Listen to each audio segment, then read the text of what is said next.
Hi అండి. ఈరోజు వీడియోలో పూర్ణం బూరెలను చాలా సింపుల్గా ఈజీగా ఎలా తయారు చేయాలో చూద్దాం. చిన్న చిన్న టిప్స్ పాటిస్తూ ఇంట్లోనే చాలా ఈజీగా చేసుకోవచ్చండి. ఇలా పక్కా కొలతలతో చేస్తే పూర్ణం బూరెలు అనేవి చాలా పర్ఫెక్ట్గా వస్తాయి. ఫస్ట్ టైం చేసిన వాళ్ళు కూడా చాలా బాగా చేసేయచ్చు. ముందుగా పూర్ణం బూరెలు తయారు చేయడం కోసం మినప్పప్పుని అలాగే బియ్యాన్ని అయితే నానబెట్టుకోవాలి. మేమిక్కడ బూరెలను ఎక్కువ క్వాంటిటీలో చేస్తున్నాం కాబట్టి 3 గ్లాసుల మినపప్పునైతే తీసుకుంటున్నాము. అలాగే 3 గ్లాసుల మినపప్పుకి 4.5 గ్లాసులు బియ్యం వేసుకుంటే సరిగ్గా సరిపోతుందండి. అంటే 1 గ్లాస్ మినపప్పుకి గ్లాసున్నర బియ్యం అయితే సరిగ్గా సరిపోతాయి.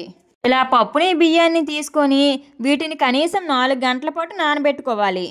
4 గంటల తర్వాత వీటిని మిక్సీలో కానీ గ్రైండర్లో కానీ వేసుకొని ఇలా మెత్తగా గ్రైండ్ చేసుకోవాలి.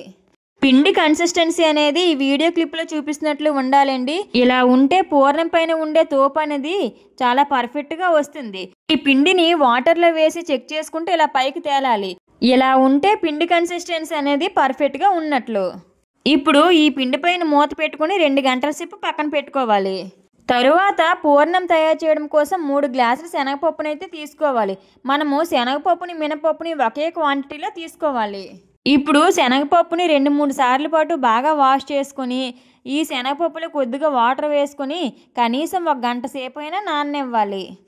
ఈ శనగపప్పు అంతటిని ఒక గిన్నెలో కానీ తప్పెల్లోని కానీ వేసుకొని దీంట్లో కొద్దిగా వాటర్ వేసుకొని పొయ్యి మీద పెట్టుకొని పప్పుని బాగా ఉడికించుకోవాలి.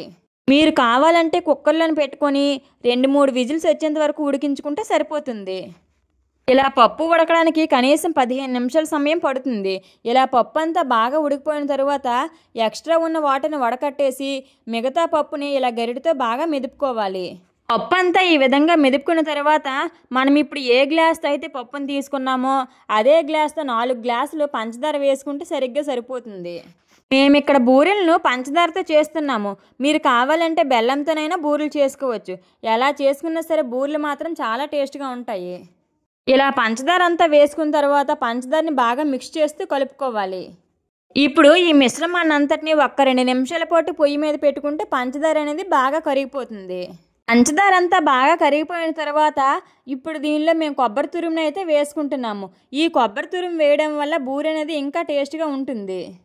ఇలా పంచదార కొబ్బరి తురుము అంతా వేసుకున్న తర్వాత పొయ్యి మీద 5 నిమిషాలు పెట్టి ఉడికించుకుంటే ఇదంతా ముద్దలా అవుతుంది. ఇలా ఈ శనగపప్పు అంతా ముద్దలాగా వస్తే పూర్ణం అనేది చాలా పర్ఫెక్ట్గా వస్తుంది. ఇప్పుడు దీనిలో కొద్దిగా యాలకుల పొడిని అలాగే 2 టేబుల్ స్పూన్ నెయ్యి వేసుకుంటే టేస్ట్ అనేది ఇంకా బాగుంటుంది. ఇప్పుడు ఇందులో నెయ్యి యాలకుల పొడి బాగా కలిసేటట్లు బాగా మిక్స్ చేస్తూ కలుపుకోవాలి. ఇలా అంతా కలుపుకున్న తర్వాత వీటిని మనకి నచ్చిన సైజులో చిన్న చిన్న ఉండల్లాగా చేసుకోవాలి. మనము ఈ పూర్ణాన్ని ఏ సైజులో అయితే ఉండలా చేసుకుంటామో బూరి కూడా అదే సైజులో వస్తుందండి. ఇలా అన్నిటినీ చిన్న చిన్న పూర్ణాల్లా చేసుకున్న తర్వాత వీటిని అన్నిటినీ ఒక ప్లేట్లో వేసుకోవాలి. ఈ పూర్ణాలు చూసారండి ఎంత పర్ఫెక్ట్గా గుండ్రంగా వచ్చాయో. మనం శనగపప్పుని ఎంత దగ్గరగా ఉడికిస్తే ఈ పూర్ణం బూరెలు అనేవి అంత రౌండ్గా గట్టిగా వస్తాయి. ఇప్పుడు ముందుగా మనం గ్రైండ్ చేసుకుని పెట్టుకున్న తోపుని అయితే తీసుకోవాలి. ఇలా తోపుని తీసుకుని ఇప్పుడు దీనిలో మనం పంచదారని కానీ బెల్లాన్ని కానీ వేసుకుంటే పూర్ణం పైన ఉండే తోపు అనేది చప్పగా ఉండకుండా చాలా స్వీట్గా టేస్ట్గా ఉంటుంది. మేము ఇక్కడ బెల్లాన్ని అయితే వేసుకున్నామండి. బెల్లం వేయడం వల్ల పూర్ణం పైన ఉండే తోపు అనేది బాగా కలర్ వస్తుంది. ఇప్పుడు ముందుగా మనం రెడీ చేసుకున్న పూర్ణాలను తీసుకొని ఈ తోపులో వేసుకోవాలి. ఇలా అన్నిటినీ వేసుకున్న తర్వాత చేతి వేలతో ఈ పూర్ణానికి తోపంతా బాగా పట్టేటట్లు చూసుకొని వీటిని మరుగుతున్న నూనెలో వేసుకోవాలి. బూరెలు వేయడం వచ్చిన వాళ్ళైతే ఇలా చేతి వేలతో వేసుకుంటే సరిపోతుంది. లేదంటే స్పూన్తో వేసుకుంటే బూరెలు అనేవి ఇంకా పర్ఫెక్ట్గా రౌండ్గా వస్తాయి. ఇలా అన్నిటినీ ఆయిల్లో వేసుకున్న తర్వాత వీటిని 1-2 నిమిషాల పాటు కదపకుండా ఉంచి తరువాత వీటిని అటు ఇటు తిప్పుకుంటూ మంచి గోల్డెన్ బ్రౌన్ కలర్ వచ్చేంత వరకు వేయించుకోవాలి. ఇలా బూరెలంతా మంచి కలర్ వచ్చిన తర్వాత వీటిని గరిటెతో ఇలా వడకట్టుకుంటూ తీసుకుంటే బూరెలకి ఎక్స్ట్రా ఆయిల్ అనేది పట్టకుండా ఉంటుంది.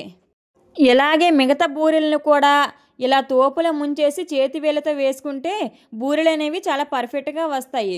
బూరెలు వేసేటప్పుడు ఆయిల్ అనేది బాగా హీట్లో ఉండాలండి. అలా ఉంటే బూరెలు అనేవి విడిపోకుండా చాలా పర్ఫెక్ట్గా వస్తాయి. ఇలా చిన్న చిన్న టిప్స్ పాటిస్తూ ఇంట్లోనే చాలా సింపుల్గా ఎన్ని బూరెలు అయినా చేసుకోవచ్చండి. ఇలా సింపుల్గా ఇంట్లోనే బూరెలను చేసేయచ్చు. చూస్తున్నారు కదండి బూరెలు అనేవి ఎంత రౌండ్గా నీట్గా ఉన్నాయో. నా వీడియో నచ్చితే లైక్ చేయండి. ఇలాంటి మరిన్ని ఇంట్రెస్టింగ్ వీడియోస్ కోసం మన ఛానల్ని సబ్స్క్రైబ్ చేసేయండి. Thank you for watching.